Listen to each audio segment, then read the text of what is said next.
ഭാരതിലാണ് ബനാറസിലേക്ക് പോണത്. ഒരു 7 hours ജേണിയാണ്.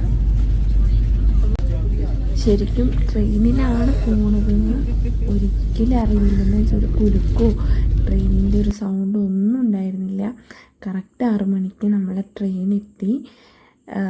പിന്നെ നമുക്കൊരു സ്നാക്കായിട്ട് മോർണിംഗ് സ്നാക്ക് വന്നിട്ട് എന്തോ ബിസ്ക്കറ്റും അതുപോലെ തന്നെ കാപ്പിയൊക്കെ ആയിരുന്നു. അടിപൊളിയായിരുന്നു, നല്ല ടേസ്റ്റ് ഉണ്ടായിരുന്നു. ഞാൻ വിചാരിച്ചു ഇത് മാത്രമേ ഉണ്ടാവുള്ളൂ എന്നൊക്കെ വിചാരിച്ചിട്ടുണ്ടായിരുന്നു. എന്ന് വെച്ചാൽ നല്ല വിശപ്പുണ്ടായിരുന്നു. ഞങ്ങൾ ഏർലി മോർണിംഗ് ഇറങ്ങിയായിരുന്നു. പിന്നെ ബ്രെഡും അതുപോലെ തന്നെ നമ്മളെ ബ്രേക്ക്ഫാസ്റ്റ് എത്തി.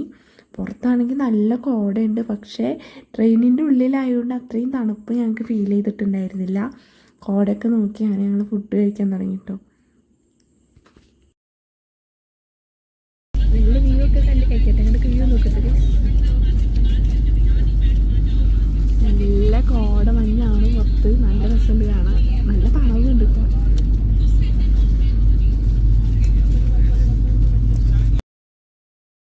നല്ല വിശപ്പുണ്ടായിരുന്നു കേട്ടോ ഗൈസ്. എന്ന് വെച്ചാൽ ഞങ്ങൾ ജോയ്സ് ഹോസ്റ്റലിലാണ് ആഗ്രയിൽ നിന്നിട്ടുണ്ടായിരുന്നത്. അപ്പോൾ അവിടെ ഞങ്ങൾ വേഗം തന്നെ ഇറങ്ങി. പിന്നെ ഈ പോണ റൂട്ട് നല്ല രസമാണ്. എന്ന് വെച്ചിട്ടുണ്ടെങ്കിൽ നമുക്ക് ഈ പാഡി ഫീൽഡും അതുപോലെ തന്നെ ഈ ഗ്രാമങ്ങളൊക്കെ കണ്ട് ഇങ്ങനെ പോവാം. പിന്നെ ബ്രേക്ക്ഫാസ്റ്റ് കഴിക്കുന്ന ടൈമിൽ ട്രെയിൻ ഒന്നും കൂടി ഒന്ന് സ്ലോ ഡൗൺ ചെയ്തു. പിന്നെ കാഴ്ചകളൊക്കെ കണ്ട് അങ്ങനെ ഇരുന്നു കേട്ടോ. നമുക്ക് ബ്രേക്ക്ഫാസ്റ്റിന് French fries, cutlet, bread, jam ഒക്കെ ആയിരുന്നു ഉണ്ടായിരുന്നത്. പിന്നെ ഒരു പ്രത്യേകതയായിട്ട് എനിക്ക് തോന്നിയത്, സാധാരണ നമ്മൾ കേരളത്തിലാണെങ്കിൽ എല്ലാ നമ്മളെ അഗ്രികൾച്ചറൽ, അതായത് നമുക്ക് പാടം അതുപോലെ തന്നെ വീടൊക്കെ അടുത്തടുത്തായിട്ടൊക്കെയാണ് ഉണ്ടാവാറ്. പക്ഷേ ഇവിടെ അങ്ങനെയല്ല. ഇവിടെ ആളുകൾ താമസിക്കുന്ന സ്ഥലം ഇങ്ങനെ ഒരു ചേരി പോലെ, അടുത്തടുത്ത വീടും അങ്ങനെയൊക്കെ. പിന്നെ അവരുടെ അഗ്രികൾച്ചർ ചെയ്യുന്ന പാടങ്ങളൊക്കെ അത് ഏക്കറക്കണക്കിൽ സ്ഥലങ്ങൾ പാടം കൃഷി ചെയ്യാൻ വേണ്ടി മാത്രമായിട്ടാണുള്ളത്.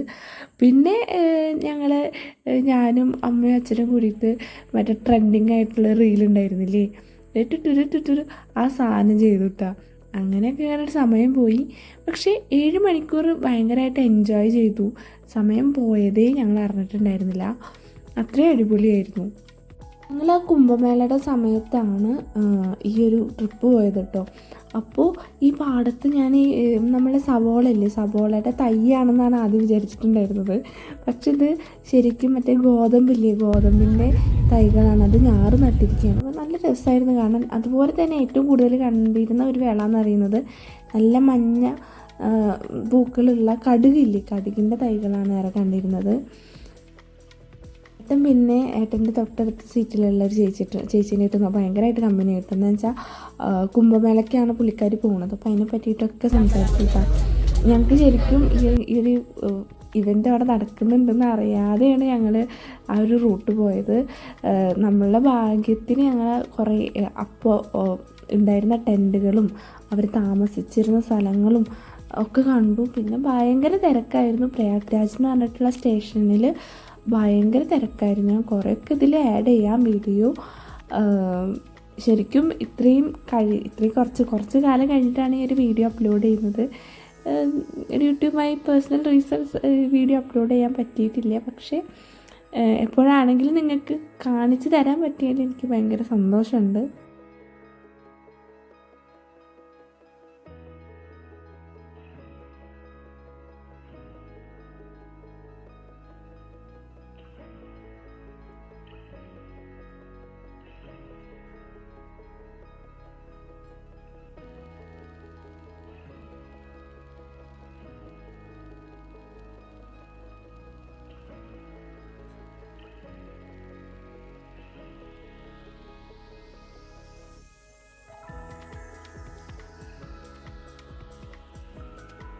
നമ്മളിപ്പോൾ ഇവിടെ പ്രയാഗ്ര എത്തിയിട്ടുണ്ട്. ഈ ഒരു സ്ഥലത്തിന് ഒത്തിരി പ്രത്യേകത ഉണ്ട്. ഒന്നാമത്തെ പ്രത്യേകത എന്ന് പറയുന്നത് ഈ ഒരു ചെറിയൊരു ഗ്രാമത്തിലാണ് ത്രിവേണി സംഗമം ഉള്ളത്. ത്രിവേണി സംഗമം എന്ന് പറയുന്നത് 3 നദികളുണ്ട്. 3 നദികളുണ്ട്. ഗംഗ, യമുന, അതുപോലെ തന്നെ സരസ്വതി. ഈ 3 നദികൾ ഈ ഒരു സ്ഥലത്താണ് ഒന്നിക്കുന്നത്. അതുകൊണ്ടാണ് അതിനെ ത്രിവേണി സംഗമം എന്ന് പറയുന്നത്. ഇവിടെ ഒത്തിരി ആളുകൾ ഇപ്പൊ നമ്മൾ ഇന്ത്യയിലെ പോപ്പുലേഷൻ പറയുന്നത് 140 കോടിയാണ്. അതിലെ 40 ആളുകൾ ഇവിടെ ഒത്തുകൂടും ഈ ഒരു പരിപാടി കാണാൻ വേണ്ടിയിട്ട്. അത്രയും തിരക്കാണ്. എത്രയോ കിലോമീറ്റർ എന്താ പറയാ, വണ്ടികളൊന്നും വിടില്ല, നടന്നു പോകണം. അപ്പോൾ നമ്മൾ ട്രെയിനിൽ ഒരു ചേച്ചീനെ പരിചയപ്പെട്ടിട്ടുണ്ടായിരുന്നു. അവരാണ് ഈ ഒരു കാര്യങ്ങളൊക്കെ പറഞ്ഞത്.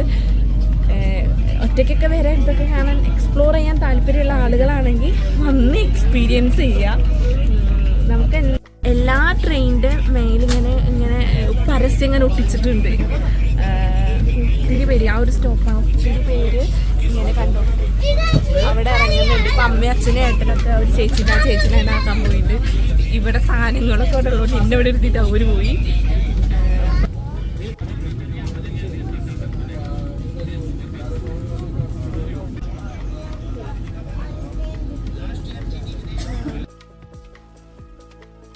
അതുപോലെ തന്നെ ഇപ്പോൾ ഈ വരുന്ന വഴി ഉണ്ടല്ലോ, ഇപ്പോൾ ട്രെയിനിൽ വരുമ്പോൾ ആഗ്ര ടു വാരണാസി നിങ്ങൾ വന്ദേ ഭാരതിൽ ട്രെയിനിൽ വരികയാണെങ്കിൽ, ഏത് വഴിയാണെങ്കിൽ കുഴപ്പമില്ല, ട്രെയിനിൽ വരികയാണെങ്കിൽ വരുന്ന വഴി കാണാൻ ഭയങ്കര അടിപൊളിയാണ്. എന്നുവെച്ചാൽ ഒത്തിരി മറ്റേ ഈ പാടല് ഗോതമ്പിൻ്റെ പാടങ്ങളുണ്ട്. അപ്പോൾ ഈ ഒരു സീസൺ എന്ന് വെച്ചാൽ തണവുള്ള സീസണല്ലേ, അപ്പോൾ ഈ ഒരു ടൈമിലാണ് അവർ ഗോതമ്പ് കൃഷി തുടങ്ങുന്നത്. അപ്പോൾ അതൊക്കെ വലുതായി അതിൻ്റെ ഞാറിങ്ങനെ കാണാം. അപ്പോൾ ഇങ്ങനെ ഞാൻ വിചാരിച്ചിട്ടുണ്ടായിരുന്നു ഇത് എന്താ പറയുക, ഉണിയല്ലേ നമ്മുടെ സബോളയുടെ തയ്യാന്നാണ് ആദ്യം വിചാരിച്ചിട്ടുണ്ടായിരുന്നത്. പക്ഷെ അല്ല, അത് ഗോതമ്പിൻ്റെ ഞാറാണ്. അതുപോലെ തന്നെ രണ്ടാമത്തെ ഏറ്റവും കൂടുതൽ കണ്ട കൃഷി എന്ന് പറയുന്നത്, വിള എന്ന് പറയുന്നത് മറ്റേ മസ്റ്റാർഡില്ലേ, കടുകിൻ്റെ ഇങ്ങനെ നല്ല ഭംഗിയുള്ള മഞ്ഞ പൂവാണ്. അപ്പോൾ ഈ മഞ്ഞപ്പൂവും അതുപോലെ തന്നെ ഈ ഗോതമ്പും പിന്നെ ഇടയിൽ ഇങ്ങനെ മരങ്ങളുണ്ട്, ഓരോരോ കുഞ്ഞു മരങ്ങളായിട്ട് നല്ല ഭംഗിയുള്ള മരങ്ങൾ. അങ്ങനെ ഇടവേള കൃഷിയായിട്ടാണ് ഇത് ചെയ്യുന്നത്. ഇടവേളയല്ല, മിശ്ര കൃഷി എന്ന് പറയും. ഇടവേളയല്ല, മിശ്ര കൃഷി. ഓരോ അടുത്തടുത്തായിട്ട് അങ്ങനെയാണ് കൃഷി ചെയ്യുന്നത് ഇവിടെ. അത് ഭയങ്കര രസമാണ് കാണാൻ വേണ്ടിയിട്ട്. റൂട്ട് വരുമ്പോൾ പ്രത്യേകം നല്ല ട്രെയിനിലൊക്കെ വരികയാണെങ്കിൽ നല്ല രസമാണ് കാണാൻ വേണ്ടിയിട്ട്. ടൈമൊക്കെ ഉണ്ടെങ്കിൽ അങ്ങനെ വരാൻ നോക്കുക.